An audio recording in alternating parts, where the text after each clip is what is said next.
दोस्तों आज मैं आपको दुनिया की सारी लैंडलॉक कंट्रीज के बारे में बताने वाला हूं। दोस्तों लैंडलॉक कंट्री वो कंट्री होती है जो किसी भी हिस्से से समंदर से नहीं जुड़ती है, मतलब जो महासागर है, ओशियन है, उससे कनेक्ट नहीं होती है, वही कंट्री लैंडलॉक कहलाती है।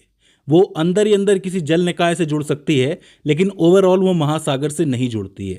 ऐसी कंट्री को ही लैंडलॉक कंट्री कहा जाता है जो पूरी तरीके से जमीन से घिरी हो। तो आज मैं आपको इन सभी कंट्रीज के नाम और स्थिति यानी पोजीशन बताने वाला हूं, जिससे कि आपको एक बेसिक आइडिया लग जाए। इसकी शुरुआत हम एशिया महाद्वीप, एशिया कॉन्टिनेंट के साथ कर सकते हैं। यहां पर लगभग 12 ऐसी कंट्रीज है, 12 ऐसे देश हैं जो पूरी तरह लैंडलॉक हैं, जिसमें सबसे पहले आता है उज्बेकिस्तान, दूसरे नंबर पर Armenia, Turkmenistan, Kyrgyzstan, Afghanistan, Tajikistan, Laos, Mongolia, Kazakhstan, Nepal, Bhutan और अज़रबैजान।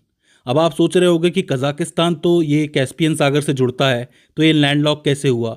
अब आपको पता है कि जो कैस्पियन सागर है वो पूरी तरीके से ज़मीन से घिरा हुआ है, मतलब कैस्पियन सागर कहीं पे भी महासागर से नहीं जुड़ता है।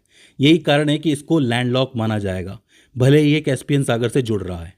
तो ये वो 12 कंट्रीज़ है एशिया के अंदर, आपको याद रखनी है।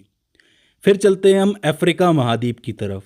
अफ्रीका महाद्वीप में लगभग 16 ऐसी कंट्रीज़ हैं जो लैंडलॉक हैं।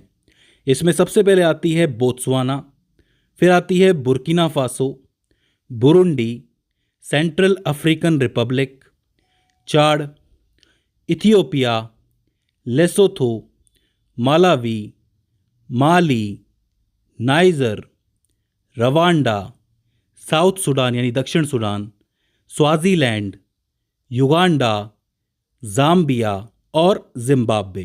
तो ये अफ्रीका की 16 कंट्रीज है जो पूरी तरीके से ज़मीन से घिरी हुई है। इसके बाद चलते हैं हम यूरोप की तरफ। यूरोप महाद्वीप के अंदर लगभग 13 ऐसी कंट्रीज हैं जो पूरी तरीके से लैंडलॉक हैं। इसके अंदर बहुत छोटी कंट्रीज भी हैं, आपको याद रखना है। सबसे पहले आती है एंडोरा, फिर ऑस्ट्रिया, बेलारूस, चेक Republic, Hungary, Liechtenstein, Luxembourg, Macedonia, Moldova, San Marino, Slovakia, Switzerland और आखिर में वेटिकन सिटी। वेटिकन सिटी तो इटली के अंदर ही है, आपको पता है, तो वो छोटा सा देश है, लैंडलॉक हो जाता है। आखिर में हम लोग चलते हैं साउथ अमेरिका की तरफ। साउथ अमेरिका जो आपका कॉन्टिनेंट है उसमें सिर्फ 2 ही कंट्रीज़ हैं जो लैंडलॉक हैं। एक तो है पैराग्वे और दूसरी है बोलिविया। तो ये वो 2 कंट्रीज़ हैं साउथ अमेरिका की जो समंदर से नहीं लगती है। नॉर्थ अमेरिका की बात करोगे तो यहाँ पर तो कोई ऐसी कंट्री नहीं है जो समुंदर से ना लगती हो। आप देख सकते हो सारी कंट्रियों की जो सीमा है वो या तो पैसिफिक से लग रही हैं या अटलांटिक से लग रही हैं।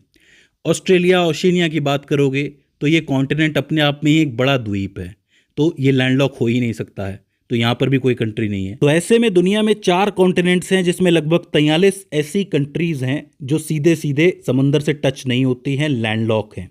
अच्छा, बाकी कुछ मिडिल ईस्ट की कंट्रीज़ भी हैं जो आपके भूमध्य सागर से जुड़ती हैं, मेडिटेरेनियन सी से। लेकिन आपको पता है कि भूमध्य सागर किससे जुड़ता है? अटलांटिक महासागर से।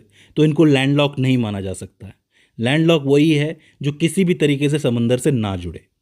तो दोस्तों ये हो जाती हैं 44 कंट्रीज़, इनकी पोजीशन आपको याद रखनी है।